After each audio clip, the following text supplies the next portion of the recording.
Assalamualaikum warahmatullahi wabarakatuh and a very good evening. My name is Anis and today I would like to present to you for the subject of parameter with my own title of presentation, which is of subjectivity and its significance as in comparative literature. So this is my statement of intent, which is this presentation attempts to study the subjectivity in defining and approaching comparative literature in selected journal articles, thus deriving its significances. So for my statement of intent, I have illustrated a very simple picture to elaborate my statement of intent. As you can see, I have taken two parameters, which are approach and definition. Then I will analyze it in the lens of subjectivity. Thus, for my final analysis, I will see the significance for these two parameters being seen in the bowl of subjectivity or the lens of subjectivity. So moving on, this is the definition of subjectivity. In this study, subjectivity refers to the presence of differences made by the authors in defining and approaching comparative literature. Why am I saying that it is subjective?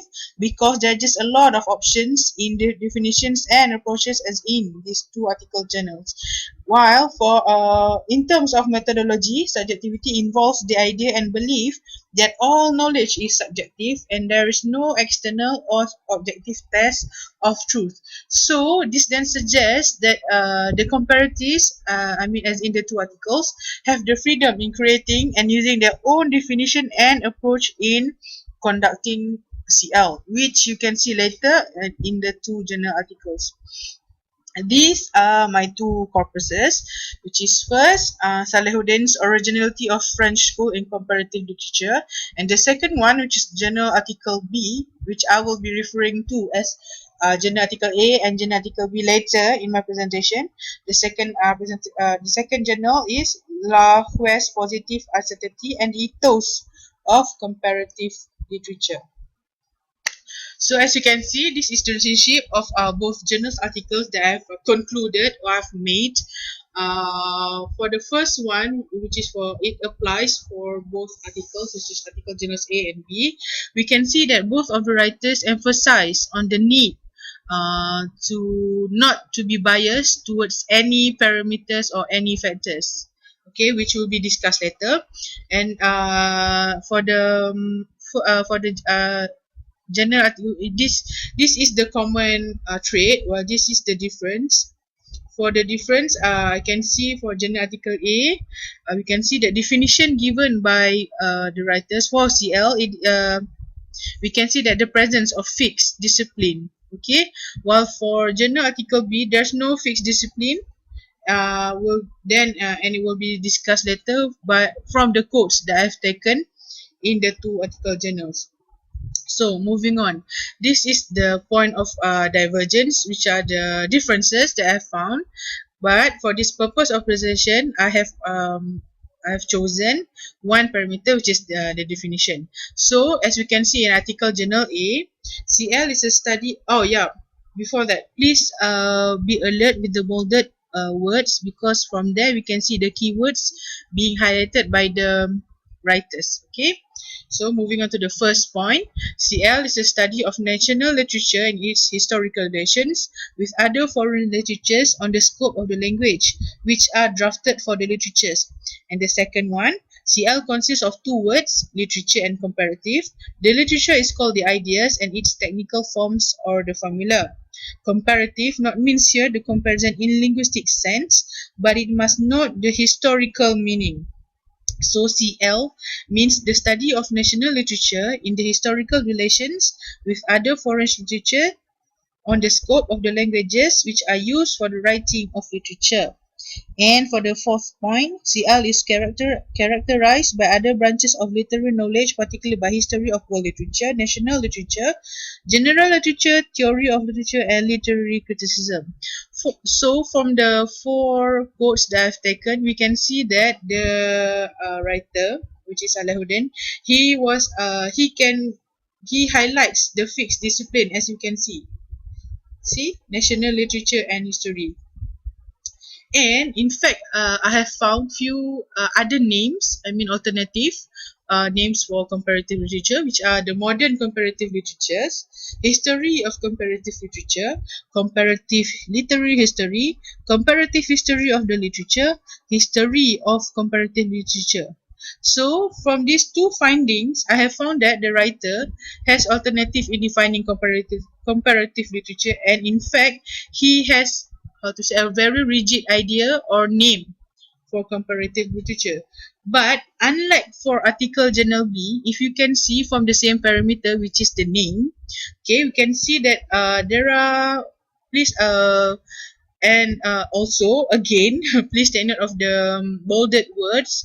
You can see there are elements of ambiguity just to define what is comparative literature. As you can see in the first quote, it examines continuous difficulty comparatives have with the lack of definition of the discipline and explores possible new avenues for tackling the problems. The second quote, CL is the ceaselessly reiterated question that leaves comparatives perplexed and divided. The third quote, attempts at addressing it, controversial and insufficient. The next one, discipline's tendency to embrace too much all the literatures in all languages from all countries in the world and even all forms of expression, both intra and para-literary. And the last one, the multiplicity of approaches and the occasional discrepancies between them feed the perception of fuzziness around comparative literature. So we can see that there are elements of ambiguity. Unlike from the first corpus for the Journal of Salahuddin, we can see that there is exact field and exact discipline being used to define what is comparative literature. For my analysis, I have to then derive what is the significance behind these differences, and I have found two reasons out of it, which is first I find that CL is not concrete or abstract, which means there are just too many factors to be considered. And I found a quote to support my point. Uncertainty is indeed generally and negatively associated with incomplete knowledge or limited understanding of a subject. And the second of my second opinion of my second hypothesis, some scholars they prefer to experiment with new element, and I can support with my statement with the quote taken by Hugo, which suggests CL is he was referring to the approach. I mean, the ideal is open, inclusive, and devoid of method.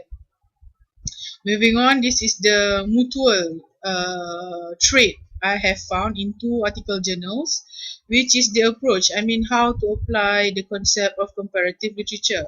As you can see in both of the article journals, I have found that it is the concept of biasness that have been highlighted. As we can see in article journal A, he mentions that the first required concept of CL is to set aside every chauvinistic and regional form and recognize the human civilization which took place in context of the exchange of values after passing thousands of the years. As you can see, the element of chauvinistic and regional form. While for the article journal B, the second article journal, it says that comparatives have agreed to get rid all of schools and centricism, which in the past spoiled the concerted effort of working without boundaries of any kind. So from here we can see that there is an idea or suggestion to get rid of the categorization, I mean chauvinistic, school centrism, in order to conduct a very efficient comparative literature analysis. So we can see that there's a need to decline one's individual need, but to focus on more transparent analysis of comparative literature. So as have been mentioned before, a part of my analysis, it is my duty to investigate what is the significance behind that, the similarities and the differences. So I have come to find that the other reason for that is that authors actually they have their own agendas. Why am I saying so? This is because maybe previously in conducting comparative literature there are elements used as being mentioned here like chauvinistic, schools and centrisms to conduct the analysis of comparative literature. So maybe then it will result in less transparent analysis of CL. So I have found a quote, to support my point, which is this one. Often based on preset critical tools and not on the reading of literature itself. It is time for the comparators to consider that the generous, if unruly, spirit of comparative literature is a disposition to be endorsed and not resisted.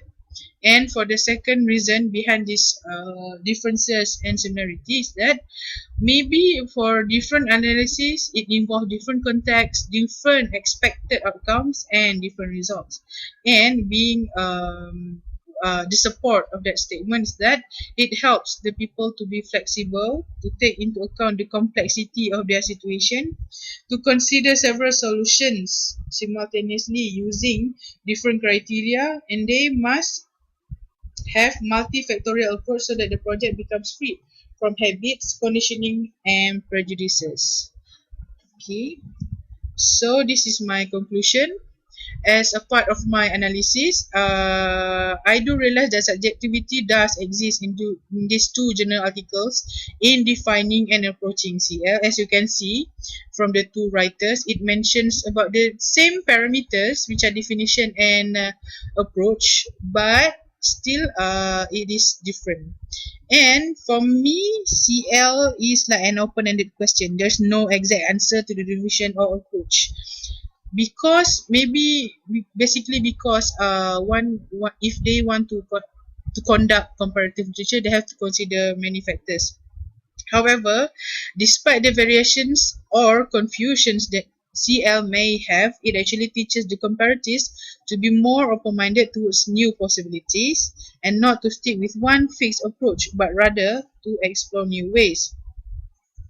And the significances behind this all confusions and all these questions, I have found few of it. Few reasons behind that. One is there's no fixed parameter in defining and approaching CL.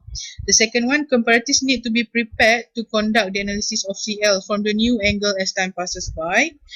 One has to be flexible, able to rationalize other factors to be considered, and free from the attitude of prejudice in conducting a very transparent comparative literature. And last but not least, after all, it's a very interesting field of literature since it opens up new possibilities.